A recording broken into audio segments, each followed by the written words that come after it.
county, especially access through the county. And I wish that Ken had an opportunity to speak, Ken Miller here, because he has some really great points on that issue itself. But as far as EPIC, and that's who I'm here tonight to talk on behalf of, we are especially trying to point out the inadequacies of the EIR, the Environmental Impact Report that we have to work on the draft. This document is, I don't know if anyone here has had the chance to pour through the exciting pages. I have many times, and it's just really sad to me. For one thing, the alternatives are, like what Kim was mentioning, as far as the alternatives of the signalization alternative. In other words, the no-build alternative that would require signage and signalization for maybe one-lane traffic or all different kinds of creative alternatives that could come of that is necessarily put into, well, that's an alternative that has been considered and it's just not possible. It's just like the bypass. It's just not possible. So one of our big complaints is that the alternatives were not considered adequately. And I wanted to also point out that EPIC is not the only organization or the only entity that has problems with the Environmental Impact Report. There's plenty of different groups and individuals who filed comments in the public documents with Caltrans, pointing out the many process and procedural and legal problems with the document. One example is from a group that represents over 100,000 people, 100,000 members across the state of California. And I just want to quote their comments briefly.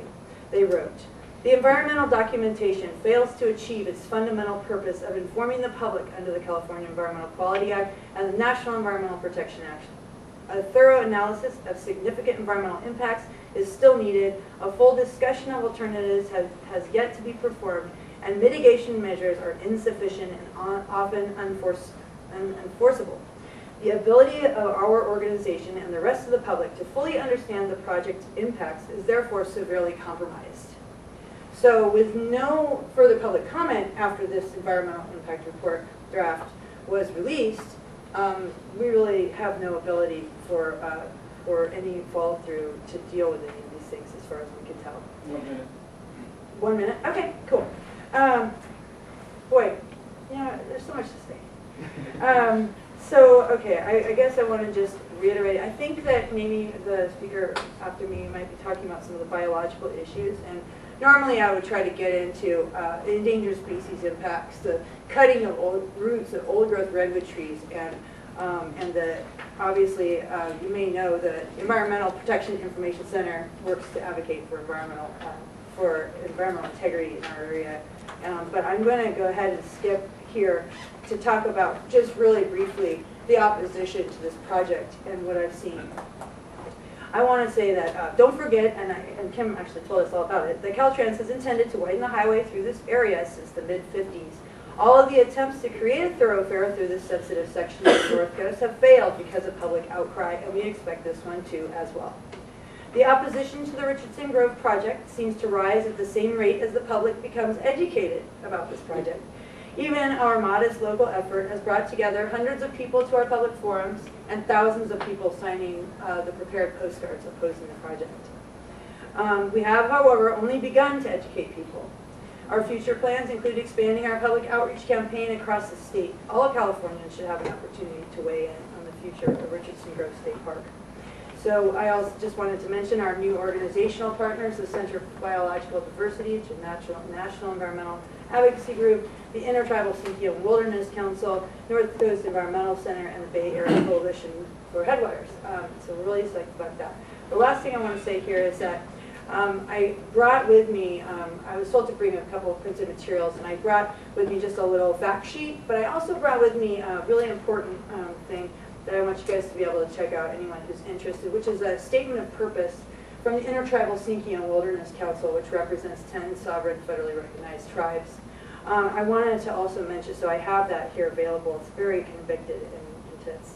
But I also wanted to point out the National Congress of American Indians did pass a resolution last October that specifically supports the local indigenous-led movement to protect the ancient redwoods within Richardson Grove.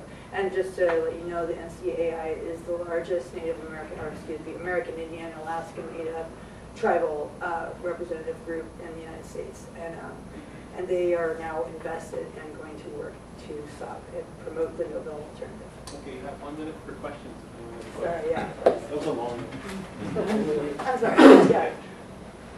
I have, instead of a question, I have something I'd like to add, which is that I'm seeing STAA trucks all over the county ever since this issue became more and more public.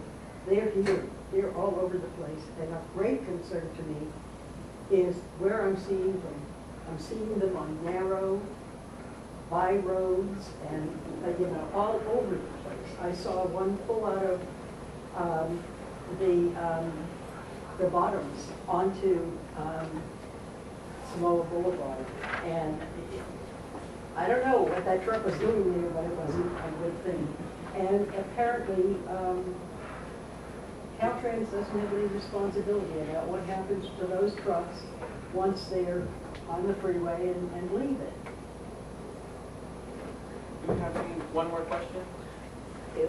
Which is, what if they have these STAA trucks that have trouble getting through Richardson Grove?